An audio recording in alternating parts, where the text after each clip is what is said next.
This week, vehicles were added to S&box.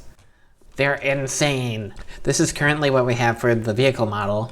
It's a placeholder. It's just the base vehicle from Rust with nothing on it. I can drive it around, and it works almost perfectly. It's constantly been getting updates. I can drive around. If you look closely at the suspension, it's actually realistic.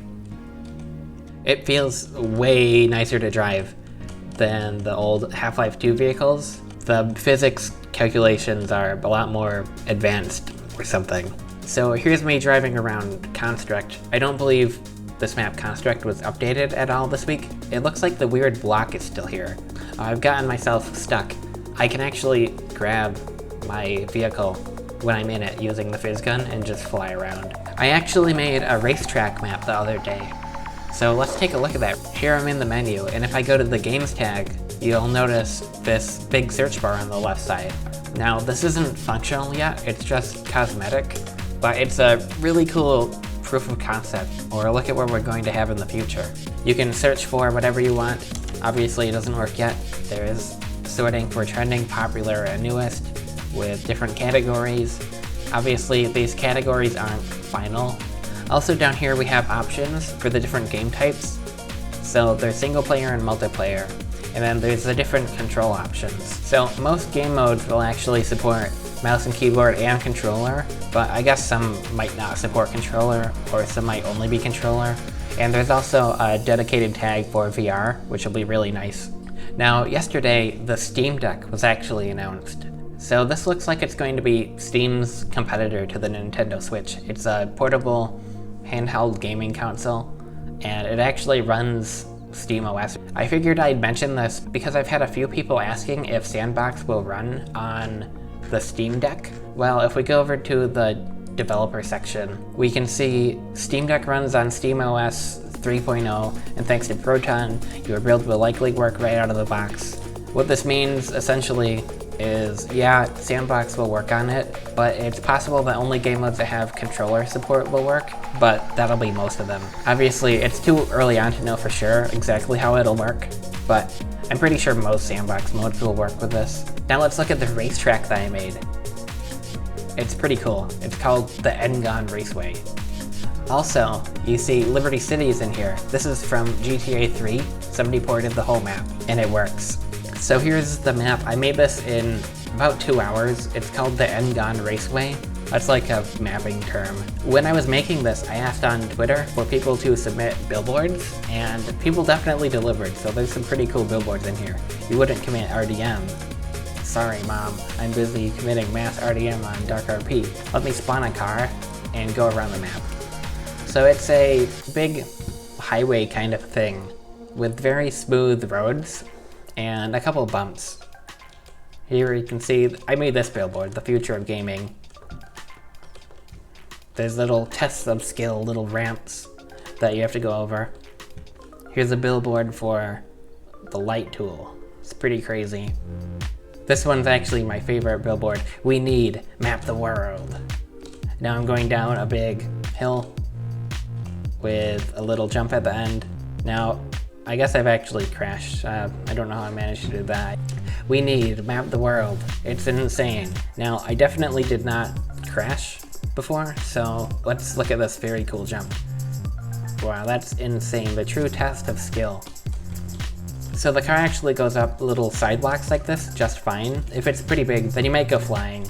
There's actually air control. So I'll take off and I'll launch myself into a billboard. And I'm spinning, but I can actually control myself in the air and stop spinning. You can rotate like this, and you can also rotate like this. It's insane. Additionally, if you're upside down, you can flip yourself back over. In Gary's mod, you'd have to get out of your vehicle and manually spin it back over with your fizz gun or your gravity gun. It's kind of annoying. You have like perfect steering though, so you don't really drift when you're turning. However, they do want to try adding drifting later. I don't know if that's going to be a separate vehicle or if it's just going to be added on this one. I assume it'll be a change to this one. And obviously, game modes can adjust whatever vehicle settings they want. This is just a base vehicle, and it works really well so far. Now I'm going to look at not Liberty City, but the 80 km Badlands. This is from my video, How Big Can a Sandbox Map Get? And it's this huge terrain. It's actually only 4 km, but 80 km was just a random number that I put in for the video. I'm not gonna drive across the whole Badlands, but it's in here for people to drive around on. It's pretty rough terrain, and that's good because there aren't any other maps that have rough terrain like this. It takes you 3 minutes to drive across this whole map. That's how big it is. So the map limits were actually removed even more. Previously, there was a weird limit where physics objects would stop at the old Source 1 world border, and also there was an issue with dynamic lighting. Those have been fixed, so now maps can basically be as big as you want.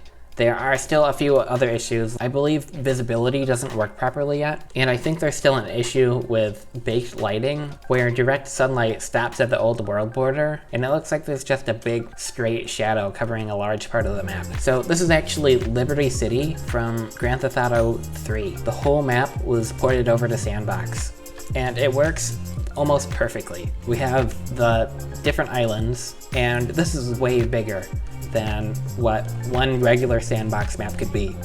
I believe the old map limit was probably about the size of maybe a little less than one of these islands. Visibility actually was not ran for this map, and it's using the preview lighting, so there's no optimization at all, but I'm still getting 70 frames per second, 80, 90 frames per second right now while recording this video, so that's just how crazy optimized Source 2 is. If this was Gary's mod, which it's not possible in Gary's mod because the map limit is too small, I would be getting like 0 frames per second. So I can actually spawn a car and drive around this huge city. It's pretty crazy. I believe they're also working on porting the maps from other GTA games like Vice City and GTA 4, but those aren't finished yet.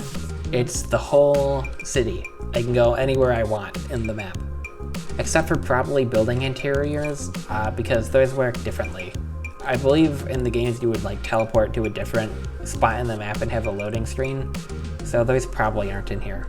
I've never actually played GTA 3, so I don't know the layout of the city, but it's a lot of fun to drive around in. I think this is the sports stadium right here. I think it's really cool that this map was able to be ported like this, and it just works. There's a couple missing textures, but those can be fixed.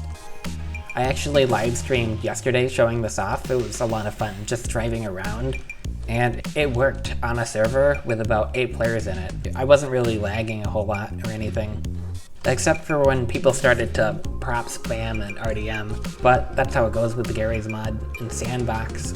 Just driving around on here is so cool because we've never had anything like this, and technically people would be able to modify this and add new buildings or change them.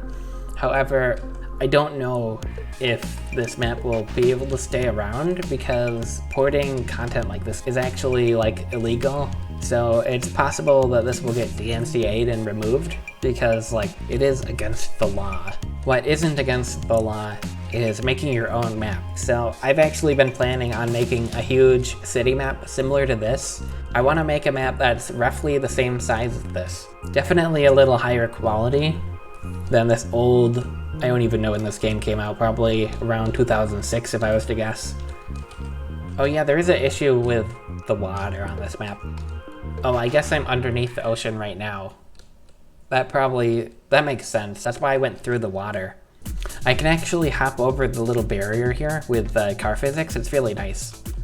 These car physics are really good. Like, I can't explain how much better they are than what we've had in Gary's mod. Even custom vehicle add-ons, I don't think they're as good as this vehicle. And being in C#, that's a lot more user-friendly.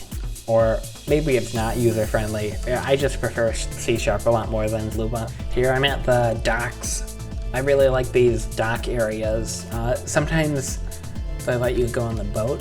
I don't think that boat has an entrance, but I know this ship up here does.